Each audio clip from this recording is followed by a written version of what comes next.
Hola, mi nombre es Belén Vargas y vamos ahora a empezar con el siguiente módulo de esta formación básica en primera ayuda psicológica, en la cual vamos a abordar el impacto del COVID-19 en las personas y comunidades y que nos servirá entonces como un telón de fondo para los siguientes módulos cuando comencemos a aplicar los principios del PAP en este contexto actual que estamos viviendo.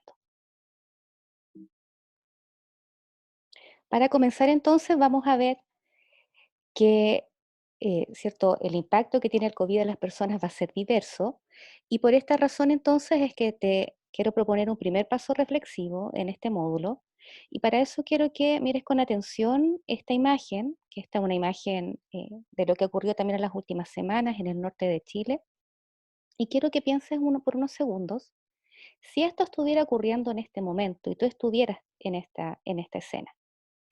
¿Qué podrías necesitar como una de esas personas afectadas que vemos ahí? ¿Qué elementos pudieses requerir? ¿Qué necesitarías saber, por ejemplo? Tómate unos segundos para pensar qué podrías necesitar como afectado o como afectada.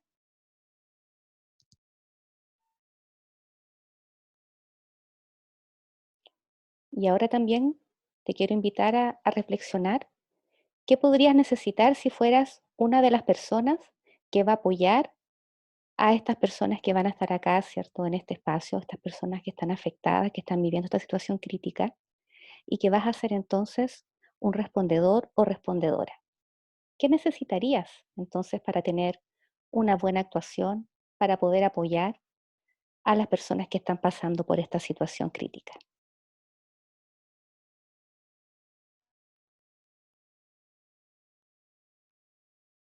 Probablemente, tanto para la primera como la segunda pregunta, tienes que haber, ¿cierto?, pensado en elementos tan básicos como la información, saber qué está ocurriendo en ese lugar, saber dónde, ¿cierto?, te van a referenciar, dónde te van a trasladar, quiénes también son las personas que están ahí en este espacio y que también te pueden apoyar, con quienes puedes coordinarte en el caso de ser un respondedor. Y vamos a ver entonces que esta emergencia que estamos viviendo, esta gran crisis que estamos viviendo, va a implicar entonces diferentes necesidades, tanto para las personas que están siendo afectadas, donde tú también eres parte de estas personas, como también necesidades específicas para quienes estamos apoyando la respuesta y quienes entonces queremos brindar una asistencia práctica para las personas que están siendo afectadas. Vamos a ver que en una emergencia, en un desastre, en una crisis humanitaria independiente de su naturaleza, hay varias necesidades que son bastante frecuentes y que podríamos resumirla en esta lista. Hay necesidades básicas como albergue, como saber, ¿cierto?, dónde voy a poder estar seguro, saber también dónde puedo obtener alimentos, dónde puedo obtener insumos básicos como agua, la higiene, ¿cierto?, son elementos centrales.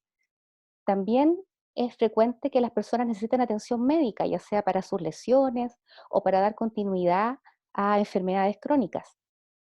También poder acceder a información comprensible y correcta acerca de lo que está sucediendo, acerca de mis seres queridos, que puede ser que no esté con ellos en ese momento o que algunos estén lejos de mí, y también de los servicios disponibles que se van a encontrar, no solamente servicios de salud, también servicios sociales, apoyos varios.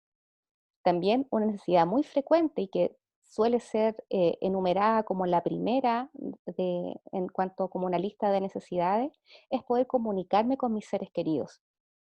También poder acceder a apoyos específicos que se relacionen con mi cultura, con mi religión. Y también una necesidad frecuente de las personas es poder ser consultados y poder también participar de las decisiones que le impliquen, las decisiones importantes que tengan que ver con ellos. Ahora, es importante también situar de que si bien lo que nos está ocurriendo, ¿cierto?, a nivel global, a nivel mundial, es una emergencia, una crisis sanitaria y humanitaria de proporciones, es importante también situarnos, ¿cierto?, lo que está ocurriendo también en nuestro país, que vamos a contextualizarlo también en torno a ello. Y es así como vemos estas cifras recientes, ¿cierto?, en cuanto a el comportamiento también de la pandemia acá en Chile con las cifras al 17 de mayo de 2020 y podemos ver que llevamos ya varias semanas, varios meses, ¿cierto? En que el primer caso fue confirmado acá en el país, lo cual ocurrió el 3 de marzo de 2020. O sea, estamos llevando varias semanas de alerta constante, ¿cierto? De mucha noticia, de información proveniente por diferentes medios en torno a lo que estamos viviendo. A la fecha del 17 de mayo tenemos 43.781 casos totales, tenemos 24.118 casos activos y tenemos la lamentable cifra de 450 fallecidos, y de lo cual nos indica también las cifras y también las proyecciones que hemos visto a nivel internacional, va a continuar aumentando. Y de esta cifra además tenemos una proporción, ¿cierto?, que es inferior a la mitad, que son 19.213 recuperados. Es importante visualizar entonces y tener esta información lo más reciente posible para poder también darnos una idea cómo está nuestro país. En virtud también de lo que recién hemos dicho, ahora te voy a invitar a que vayas a tu guía de trabajo y puedas desarrollar esta actividad, la actividad número 3, y puedas indicar ¿cuáles son las diversas formas en que tú crees que la pandemia por COVID-19 ha afectado a las personas en Chile? Te voy a pedir entonces que ahora pongas tu video en pausa y puedas responder esta pregunta en tu guía de trabajo.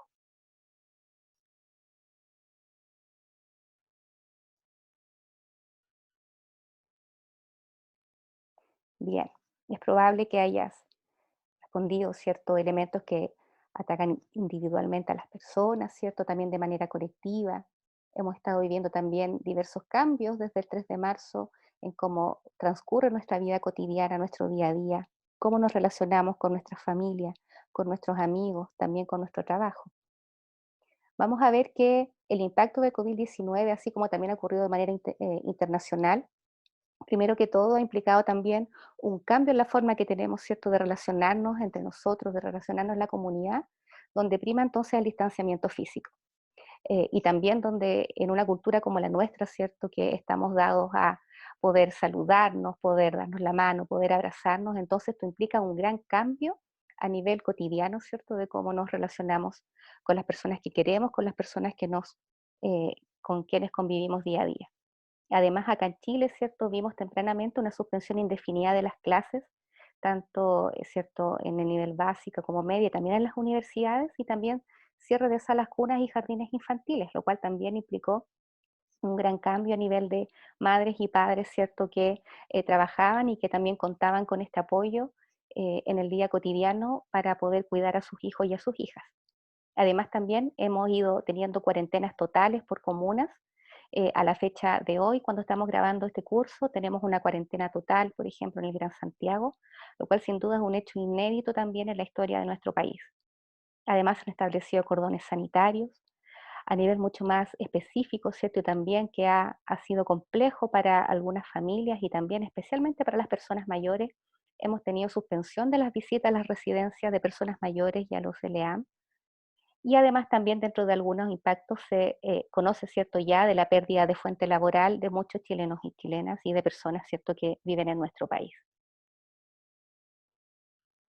También dentro de ir contextualizando también el impacto de la pandemia en las personas y las comunidades, vamos a indicar que independiente de su naturaleza, ¿cierto?, las situaciones críticas siempre van a ser estresantes para las personas, pero esta pandemia tiene características que son particulares y que entonces trae consigo estresores específicos que pueden afectar a la población. Claramente, esta situación crítica implica un riesgo de ser contagiado y de contagiar a otros.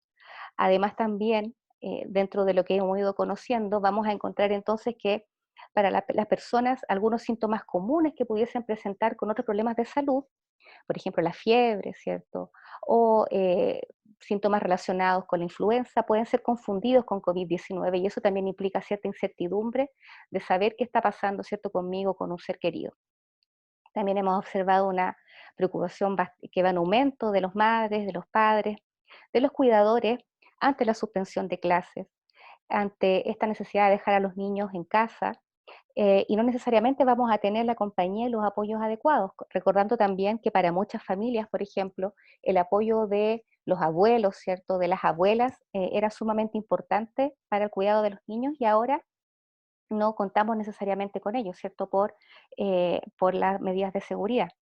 Y además también hemos evidenciado un riesgo de empeoramiento de la salud física y mental. Sabemos que las medidas de cuarentena, de aislamiento, si bien son necesarias para poder cuidar de nuestra salud, para poder protegernos del contagio, sí conllevan entonces un riesgo a la salud mental y al bienestar asociado entonces a perder el contacto más directo, más habitual con las personas que nos rodean. Ahora te voy a invitar a una nueva actividad en tu guía de trabajo, que es la actividad número 4 y te quiero pedir que señales las diferentes reacciones emocionales esperables en las personas especialmente afectadas por esta situación. ¿Cuáles crees tú que son estas posibles reacciones que pudiesen presentar las personas que entonces están siendo afectadas por esta pandemia?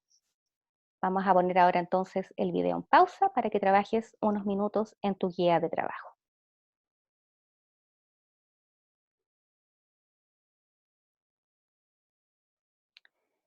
Bien, es probable entonces que hayas respondido a algunos de los elementos que vamos a ir revisando a continuación y donde vemos entonces que una situación común, una reacción común que van a presentar las personas que estamos presentando, ¿cierto? Todos y todas, tiene que ver con una sensación, ¿cierto? Un estado constante de preocupación, ¿cierto? Esto no nos es indiferente, estamos preocupados, algunos también pueden, ¿cierto? Ya subir esa preocupación y sentirse también estresados, no solamente por la pandemia, sino lo que está ocurriendo, también lo que trae consigo esta pandemia.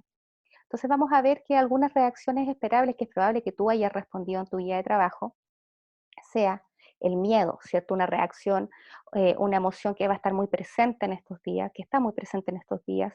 ¿Y miedo a qué? Miedo a contagiarse, a la cuarentena, a enfermar, o inclusive, ¿cierto? A morir para las personas también que se saben que están dentro de los grupos de mayor riesgo. También puede ser una reacción esperable evitar acercarse a los centros de salud por temor al contagio, y así también lo hemos sabido, aun cuando requieran de atención, lo cual también puede ser preocupante, sobre todo si una persona requiere efectivamente de una atención de urgencia, por ejemplo. También un temor a no poder trabajar durante la cuarentena o aislamiento, preocupación por no poder generar ingresos o también de ser despedido del trabajo, ¿ya? Y en algunos también ya ha ocurrido, así lo sabemos. También miedo a ser excluido socialmente, sobre todo ante ¿cierto? Estas reacciones que hemos visto de discriminación y de estigma. Y también miedo a lo que puede implicar un confinamiento obligatorio, que las medidas entonces se endurezcan, que sean mucho más estrictas y entonces efectivamente no podamos salir de nuestras casas por un buen tiempo.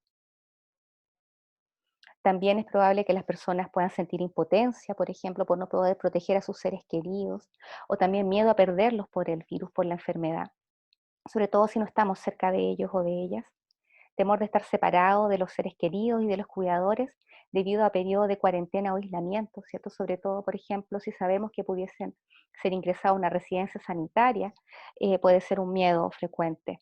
También sentimientos de impotencia, de aburrimiento, de soledad y tristeza durante el confinamiento, o miedo a vivir experiencia de una epidemia previa u otras situaciones críticas y que entonces también evoquemos, revivamos también otras situaciones críticas que hayamos pasado. Específicamente también sabemos que los trabajadores y trabajadoras de la salud en este contexto también experimentan algunas reacciones esperables y que también nos preocupan, ¿cierto? Y que son, ¿cierto? Entonces de cuidado, como por ejemplo el riesgo de estigmatización hacia quienes trabajan con pacientes con COVID-19 y que lamentablemente ya lo hemos visto en nuestro país, cansancio físico por el uso de equipos de protección personal, impotencia al no poder proporcionar el confort y apoyo a quienes atienden, ¿cierto? A las personas que están enfermas o afectadas por las medidas de seguridad, no poder, ¿cierto? Entregar un abrazo, ¿cierto? Poder dar la mano a las personas que están, ¿cierto? Preocupadas por, ¿cierto? Poder evitar entonces el contacto directo entre persona y persona, un constante estado de alerta y vigilancia.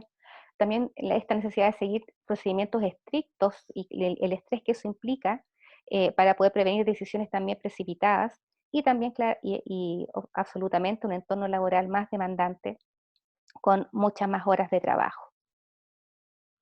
Van a haber también diferentes dificultades asociadas a poder, ¿cierto?, acceder a la red de apoyo, una sobrecarga también bien importante al rol de cuidado por parte de las mujeres, y esto que también se está viviendo a nivel de los hogares en nuestro país.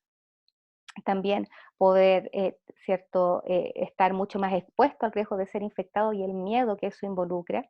Y también son testigos y acompañan experiencias muy intensas de dolor y de sufrimiento, lo cual también implica entonces un riesgo importante de desgaste. Ahora es importante poder distinguir, ¿cierto? Y ser muy enfáticos en indicar que todas estas reacciones que hemos ido hablando, ¿cierto? Son reacciones. Nosotros no estamos utilizando de por sí la palabra síntoma, porque estamos hablando entonces que son reacciones y consecuencias que son parte de una respuesta esperable y comprensible de esto que nos está sucediendo, ¿cierto? Y que en ningún momento de por sí van a implicar un problema de salud mental o una sintomatología.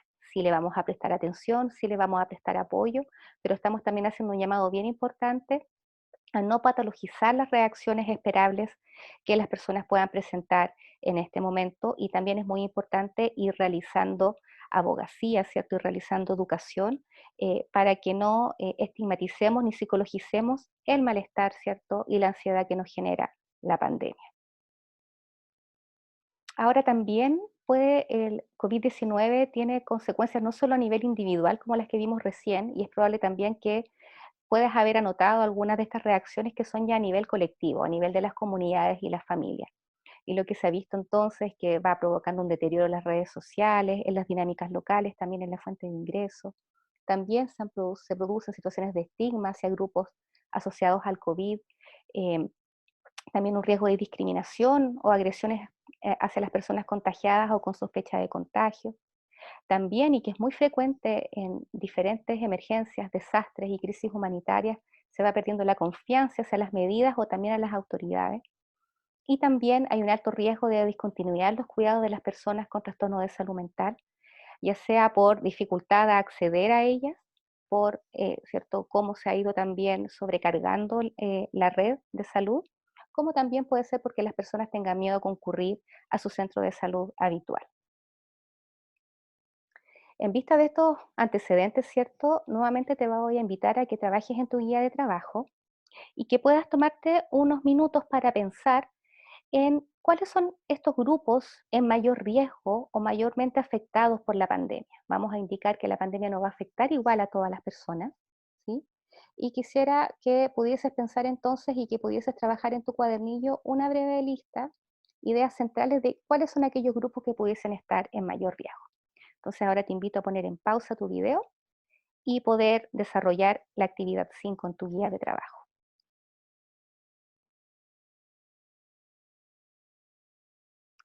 Bien, efectivamente, entonces es probable que hayas identificado que hay personas, ¿cierto? Hay grupos clave que están en mayor riesgo, mayor exposición de, ¿cierto?, poder afectar su bienestar, poder afectar su salud durante esta pandemia. En primer lugar, vamos a indicar que las personas contagiadas con COVID-19 es un grupo clave al cual debemos enfocar nuestras acciones de apoyo. También a familiares y cercanos de personas que están contagiadas o que han fallecido. También las personas que están en cuarentena y aislamiento, como también las personas que se han recuperado del COVID-19 y que deben volver a su rutina habitual, lo cual también implica una serie de desafíos. Acá también otros grupos probables que puedes haber identificado pueden ser, por ejemplo, grupos de mayor discriminación o exclusión, como por ejemplo personas en situación de calle. También puede haber, ¿cierto?, indicado a mujeres, a niñas, a adolescentes, ¿cierto?, que por la violencia de género están mucho mayor expuestas ahora en situación de confinamiento a la violencia. Y es probable que hayas respondido a otra serie de grupos más, los cuales también más adelante vamos a enfatizar. Claramente el personal de salud, como ya lo acabamos de señalar, dentro de las reacciones esperables es otro grupo clave de apoyo al cual desarrollar apoyo durante la pandemia. Ahora vamos a realizar una nueva actividad en la guía de trabajo, y para ello entonces te quiero pedir que puedas escribir algunos ejemplos de reacciones constructivas y positivas que has observado en las personas o comunidades en el contexto de pandemia. Con esto estamos diciendo que no todas las reacciones que van a tener las personas van a ser, ¿cierto?, de riesgo, no todas las reacciones van a ser preocupantes o de malestar. Puede ser que hayan algunas reacciones que sean constructivas, que también apoyen, ¿cierto?, los mecanismos de afrontamiento colectivos o individuales, como por ejemplo el aumento de la solidaridad y de la empatía. Tómate ahora unos segundos entonces para escribir otros ejemplos en tu guía de trabajo, la actividad número 6 de reacciones entonces que pueden ser positivas de lo que está ocurriendo y que tú has observado en tu entorno, en tu grupo familiar, en tu grupo de trabajo.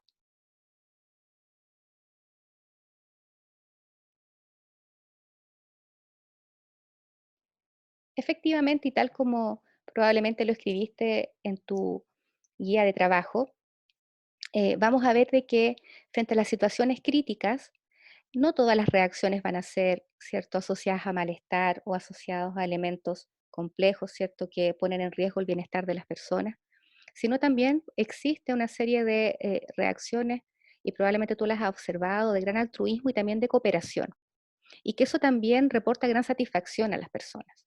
Como decimos también en las crisis, es una oportunidad de crecimiento, de encontrarnos también con nuevas oportunidades y también de encontrarnos con otros.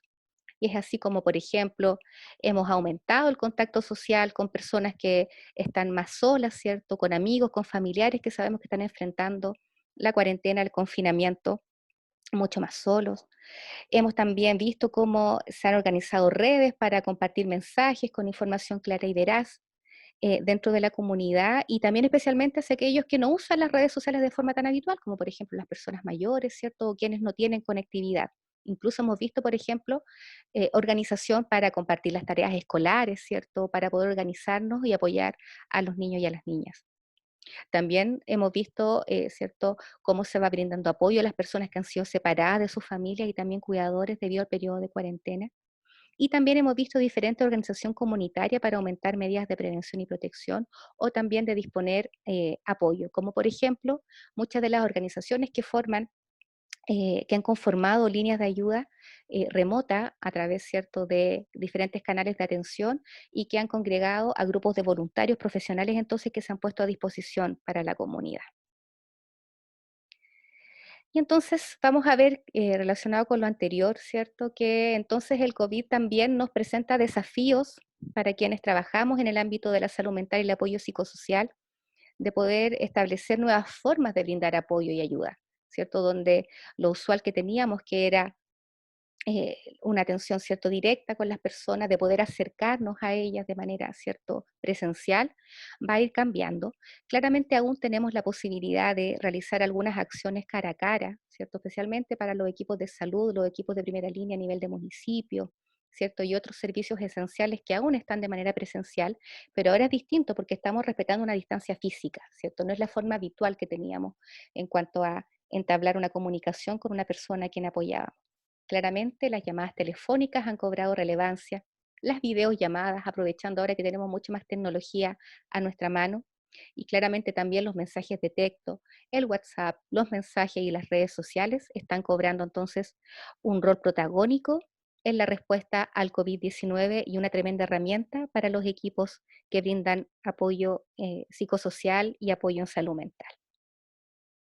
Con esto entonces cerramos el módulo 2 y los invitamos entonces a seguir con los siguientes módulos donde abordaremos los principios de la primera ayuda psicológica y con un fuerte componente aplicado entonces a estas consideraciones que hemos visto asociadas con la pandemia en nuestras comunidades.